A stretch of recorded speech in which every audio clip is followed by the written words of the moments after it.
ಯಾವತ್ತು ನಮ್ಮ ಹುಲಜಂತಿ ಗ್ರಾಮದ ಸಮಸ್ತ ಭಕ್ತ ಮಂಡಳಿ ಮತ್ತು ನಮ್ಮ ಹಣೆಯಪ್ಪ ಮಾರಾಯರ ಪಾದಕ್ಕೂ ಕೂಡ ಹಣಿಮಣಿದು, ಸಿದ್ಧ ಮಾಳಿಂಗರಾಯರ ಪಾದಕ್ಕೂ ಕೂಡ ಹಣಿಮಣಿದು, ಶ್ರೀ ಬೀರ ದೇವರ ಪಾದಕ್ಕೂ ಕೂಡ ಹಣಿಮಣಿದು ಮತ್ತು ಜಗದ್ಗುರು ರೇವಣ ಸಿದ್ದೇಶ್ವರ ಪಾದಕ್ಕೂ ಕೂಡ ಹಣಿಮಣಿದು ಯಾವ ನಮ್ಮ ಕುಲಗುರು ಆಗಿರ್ತಕ್ಕಂಥ ವೀರ ಬೀರೇಶ್ವರ ಮತ್ತು ಆತನ ಪರಮ ಶಿಷ್ಯನಾಗಿರ್ತಕ್ಕಂಥ ಸಿದ್ಧ ಮಾಳಿಂಗರಾಯರು ಮುಂಡಾಸ ಹುಲಜಂತಿ ಒಳಗೆ ಯಾಕೆ ಆಗ್ತದ, ಎದ್ರ ಸಂಬಂಧ ಆಗ್ತದ ಅಂತಕ್ಕಂಥ ಕೇಳುವಂಥ ಮಂದಿನೇ ಭಾಳ ಜಾಸ್ತಿ ಅದ. ಈ ಸದ್ದ ಹುಲಜಂತಿ ಮಾಳಿಂಗರಾಯರ ಮುಂಡಾಸ ಹೆಂಗೆ ಆಗ್ತದ, ಮನುಷ್ಯರು ಸುತ್ತಾರೇನು, ಅವ್ರು ಸುತ್ತಾರೇನು, ಇವ್ರು ಸುತ್ತಾರೇನು, ಎಲ್ಲ ಲೈಟ್ ತೆಗೆದು ಅವ್ರು ಸುತ್ತಾರೆ ಇವ್ರು ಸುತ್ತಾರತ್ತ ಅಂತಕ್ಕಂಥ ಮಾತು ಭಾಳ ನಮಗೆ ಕಿವಿಗೆ ಬಿದ್ದಾವ. ಆದ್ರೂ ಕರೆ ನಾ ಇವತ್ತು ಮಾಡಿರ್ತಕ್ಕಂಥ ವಿಡಿಯೋ ಮತ್ತು ವಿಡಿಯೋದವ್ರಿಗೆ ಕರೆಸಿ ಹೇಳಿರ್ತಕ್ಕಂಥ ಮಾತಿದು ಯಾವನು ಮನುಷ್ಯರು ಸುತ್ತಲಕ್ಕೆ ಸಾಧ್ಯನೇ ಇಲ್ಲ. ಇದು ದೇವಮಾನವರು ಸುತ್ತಲಕ್ಕೆ ಸಾಧ್ಯ ತಳ್ಕೇನಂತ ನಾನು ಹೇಳ್ತಕ್ಕಂಥ ಮಾತು.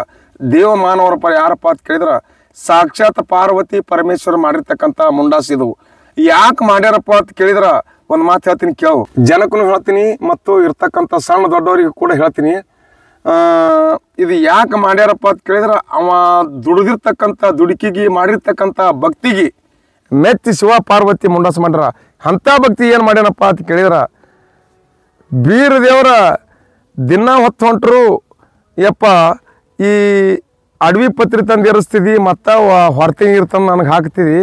ಇವತ್ತು ಪಾಂಡವ್ರು ಕೊಟ್ಟು ಹೂವು ಮತ್ತು ನನಗೆ ನಾಗರಭಾವಿ ಸೀತಾಳ ಮತ್ತು ಹುಲಿಗನ ತಂದು ಉಣಿಸತ್ತಂತಕ್ಕಂಥ ಮಾತು ಗುರು ಬೀರದೇವ್ರು ಬೇಡಿದ ಕಾಲಕ್ಕೆ ಸಿದ್ಧ ಮಾಳಿಂಗರ ಏನು ಮಾಡ್ದ, ಹುಲಿಗಿಣ್ಣನು ತಂದ ಮತ್ತು ಮೇಲಾಗಿ ಪಾಂಡವ್ರು ಕೊಟ್ಟು ಹೂವು ತಂದು ಗುರುವಿಗೆ ಅರ್ಪಣೆ ಮಾಡ್ದ. ಅದಕ್ಕಾಗಿ ಗುರು ಏನು ಹೇಳ್ದ, ಕಾಣಬಾರ್ದು ಕಾಣವ, ಬೇಡವ ಮೊದಲೇ ಅವ ಬೀರದೇವ್ರ. ಇದು ಸಂಕ್ಷಿಪ್ತವಾಗಿ ಹೇಳಕತ್ತೀನಿ ನಾನು. ಅದು ಹೇಳಕತ್ರ ಅಲ್ಲಿಗೆ ಸೀಮಿಲ್ಲ.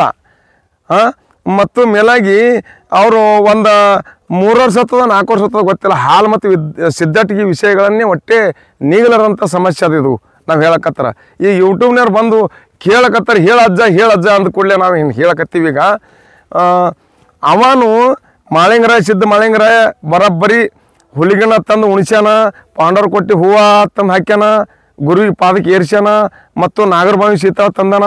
ಆವಾಗಿನ ಕಾಲಕ್ಕೆ ಗುರು ಹೇಳ್ದ ಬೀರದೇವ್ರ ಏನು ಬೇಡ್ತಿ ಬೇಡ ಮಾಳಿಂಗರಾಯ ತಂದ.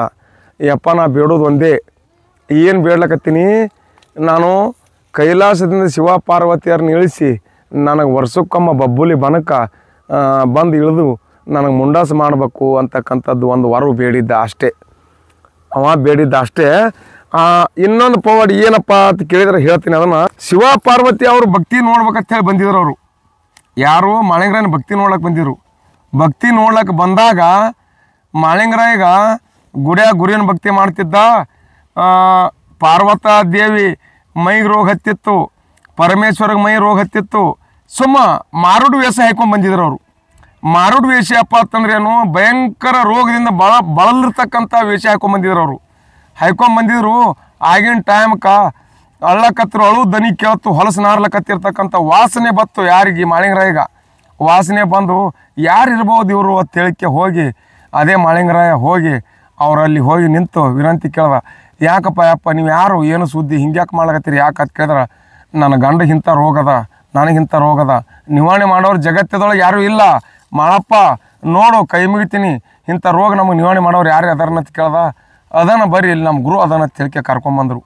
ಯಾರು ಮಾಳಿಂಗರಾಯ ಕರ್ಕೊಂಬಂದ. ಮಾಳಿಂಗರಾಯ ಕರ್ಕೊಂಬಂದು ಗುರುವಿನ ಮುಂದೆ ತಂದು ಹಾಕದ. ಗುರುವಿಗೆ ಗೊತ್ತಾಗಿತ್ತು, ತ್ರಿಕಾಲ್ ಜ್ಞಾನಿ ಮಾಳಪ್ಪಗೆ ಗೊತ್ತಾಗಿತ್ತು. ಆದರೂ ನನ್ನ ಭಕ್ತಿ ನೋಡ್ಲಕ್ಕೆ ಬಂದಾರ ಇವ್ರು ಅಂತಕ್ಕಂಥದ್ದು ಗೊತ್ತಾಗಿತ್ತು. ಆದ್ರೂ ಕರೆ ಅವ್ರಿಗೆ ಬಿಚ್ಚ ಎಲ್ಲಿಲ್ಲ.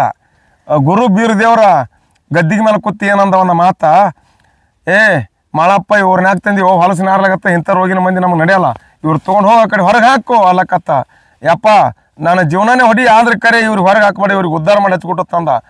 ಮಾಳಪ್ಪ ಮೊದಲು ಹೊರಗೆ ಹಾಕಿವ್ರನ್ನ ತಂದ. ಮಾಳಪ್ಪ ಹೊರಗೆ ಹಾಕಂದ ಕೂಡಲೇ ಯಪ್ಪ ಇವ್ರಿಗೆ ಉದ್ಧಾರ ಮಾಡೋ ತವಾತಿದ್ದ, ಮಾಳಪ್ಪ ಹೊರಗೆ ಹಾಕ ತವಾತಿದ್ದ.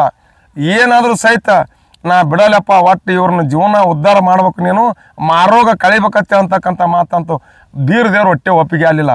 ನೀ ಒಟ್ಟ ಇವ್ರಿಗೆ ಉದ್ಧಾರ ಮಾಡ್ಲಿಕ್ಕಪ್ಪ ಅಂತ ನನ್ನ ಪ್ರಾಣಿ ಹೋಗಲಕ್ಕಂದ, ನೀ ಸತ್ತರ ಸಾಯಲಕ್ಕ ಇವ್ರಿಗೆ ಉದ್ಧಾರ ಮಾಡೋದು ಆಗಲ್ಲ ನನಗತ್ತಂದ. ಹಾಗೆ ನಿತ್ತ ಹಾಲಿಗೆ ಹೊಡಿತಿದ್ದ ಹಿಂದೆ ಪಾರ್ವತಿ ಪರಮೇಶ್ವರ ಪ್ರತ್ಯಕ್ಷ ಆಗಿ, ಯಪ್ಪ ಮಾಳಪ್ಪ ನಿನ್ನ ಭಕ್ತಿಗೆ ಮೆಚ್ಚಿವಿ, ನೀನು ಭಕ್ತಿಗೆ ಮೆಚ್ಚಿವಿ, ನೀ ಏನು ಬೇಡ್ತಿ ಬೇಡೋ, ನಾವು ಸಾಕ್ಷಾತ್ ಪಾರ್ವತಿ ಪರಮೇಶ್ವರ ಅದಿವತ್ತು ಅಂತಕ್ಕಂಥ ಮಾತ ಅವಾಗ ಮಾಳಿಂಗರಾಯ ಹೇಳಿದ್ರು.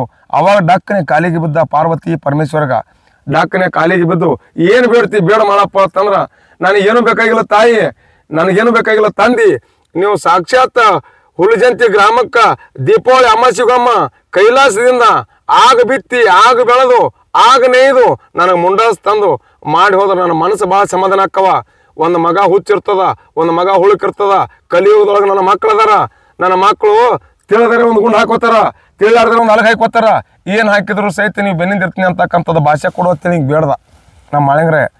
ಅವಾಗ ಬೇಡಿದ ಕಾಲಕ್ಕೆ ಇವತ್ತಿನ ವಿಷಯಕ್ಕೆ ನಾವು ಕೂಡ ಅವನ ಆಶ್ರಯ ಮೇಲೆ ಇವತ್ತು ಯಪ್ಪ ನೀನೇ ಅಂದ್ರೆ ಉಗ್ರ ಆಗ್ತದ, ಯಪ್ಪ ನೀನೇ ಅಂದ್ರೆ ವೈರಾಗ್ಯ ಬರ್ತದ. ಅಂಥ ಕಾಲದಾಗ ಅಲಗ ಗುಂಡು ಆಡ್ತೀವಿ ಕರೆ.